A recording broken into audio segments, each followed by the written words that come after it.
எனக்கு அரசு பள்ளியை படித்த மாணவர்கள் அவளுக்கு அம்மா இருக்கின்ற பொழுது திறமையான மாடலை உருவாக்குவதற்கு லேப்டாப் கொடுத்தாங்க.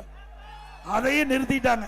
மீண்டும் அதிமுக ஆட்சி பிறகு நம்முடைய மாணவ செல்வங்களுக்கு லேப்டாப் கொடுக்கப்படும். அரசு பள்ளியை படிக்கின்ற மாணவர்கள் அந்த மாணவர்கள் இன்றைக்கு மருத்துவராக வேண்டும். அரசு பள்ளி படிக்கின்ற பெரும்பாலான மாணவர்கள் ஏழை தொழிலாளி, ஏழை விவசாயி, இப்படி நடத்துகிற குடும்பத்தை சேர்ந்தவர்கள் அரசு பள்ளியை படிக்கின்றார். அந்த மாணவருடைய கனவு நனவாக என்பதற்காக 7.5% உள்ளிடஒதுக்கீடை கொண்டு வந்து அதிமுக ஆட்சியில் சட்டம் இயற்றப்பட்டு அமல்படுத்தப்பட்டு இன்றைய தினம் 2818 பேர் இந்த திட்டத்தின் மூலமாக மருத்துவ கல்வி கிடைச்சிருக்குது. இன்றைக்கு காலையில் ஆலோசனை கூட்டம் திருப்பூர் மாநகரத்தில் நடந்தது. 9 மாணவர்கள் இந்த 7.5% இடஒதுக்கீட்டில் தேர்வாகி என்னிடத்தில் வந்து ஆசி வாங்கிட்டு போனாங்க.